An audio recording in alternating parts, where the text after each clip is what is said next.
Okay, we are talking about happiness today. And I had mentioned in the last segment, let's make it a verb. And Yeah, it's great because happiness in the home is what we really all want. And unfortunately, sometimes we're just not so happy. So what we've done is we have brought a happiness expert onto the show for you, Mom, to help you raise happiness and really kind of teach your kids how to be happy, because it kind of is a skill. Is that right, Christine?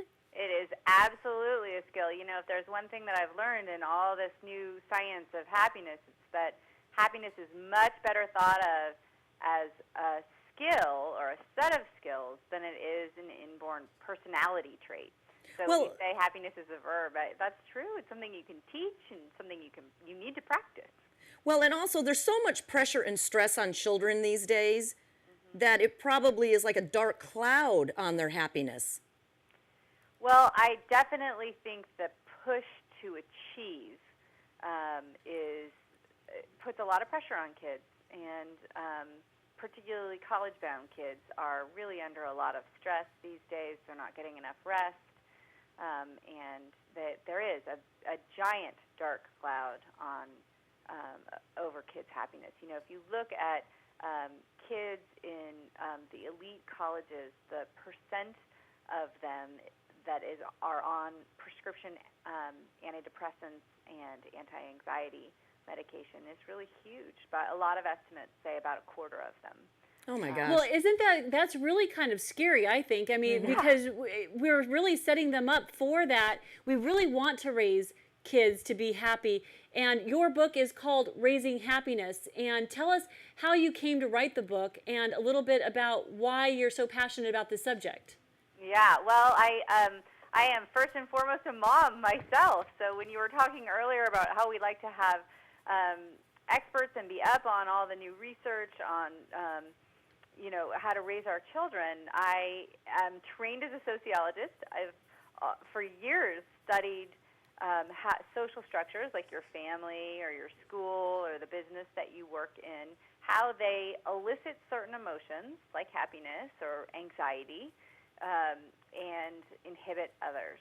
So once I had my kids, I really became focused on the fact that I could, in fact, teach them the skills that they needed to be happy. And I am fortunate enough to have a job at the Greater Good Science Center at UC Berkeley, which is almost exclusively to read and keep up on all the new research related to well-being and this happiness as a verb stuff, and then to translate it for regular parents.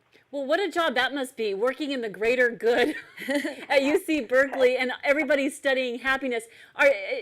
All of your colleagues and everything, I'm just as on a curiosity, are you all walking around like on these little clouds? It's in a totally blissed out state. Yeah. That's awesome. No. It's really interesting because one key thing to leading a happy life is not to expect to be blissed out all the time or to expect to be happy all of the time. It's really, I define happiness or a happy life or a happy childhood as one that is full of a lot of different types of positive emotions.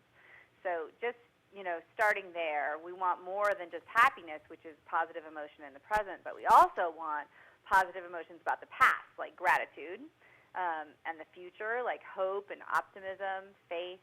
And then, of course, I think the most important positive emotions are actually about other people or things outside of ourselves. So compassion is a really important positive emotion that we want for ourselves and for our kids.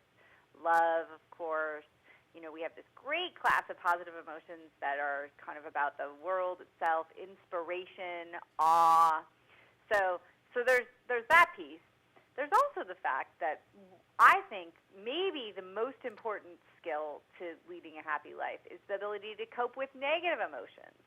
So, very happy people who have a lot of different types of positive emotions in their life and frequent positive emotions, still experience negative emotions too. They still are sad, they still get angry and frustrated. It's just knowing how to cope with those emotions so that they don't dominate our lives. Well, and it's also a choice because I always call her Susie Sunshine, and I've learned to because I'm really, I don't know, I'm intense. So sometimes if there's something that I perceive as negative, I call her, and she helps me turn my frown upside down. Yeah, well, and that's a real gift, and you can kind of see how it's a skill that you can practice and learn and get better at it. So certainly some people might seem to have that optimism naturally, just like some kids pick up French more easily, or a second language more easily. It still needs to be taught and practiced and learned before you're really fluent in finding a silver lining, like is what you were talking about a little bit. So, and that's something that we can really practice ourselves, and just by doing that, we're modeling it for our kids. But we can also teach it to them directly. We can say, okay, my kids just started today at a new school, and it was really scary. We moved towns and a new school and knew everything, and all summer we practiced using our courage and using our positive thinking. And so any time that it would start to get too negative, now this is not to say that I'm denying them, really legitimate feelings of being frightened and anxious, and those things are all there, and we're validating those too. But we can also practice being courageous, because you don't really have that many opportunities now to be courageous. Right, and we have about 30 seconds before the break, Christine, and I think that's really important, because we can teach our children to look at something that might be scary, or, changing schools like mine did last year, as an adventure. Yes. And keeping them away from, just the familiar, it's a good thing. It stretches their self-esteem too.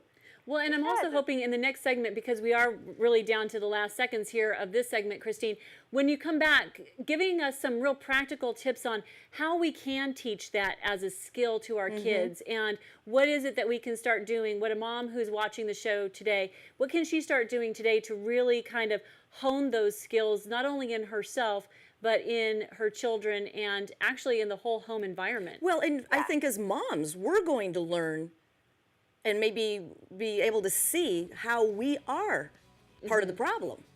And that if we change our perception and reframe things, they'll just be sponges for it. Yes. That's what you think? Are you ready for the next segment, Christine?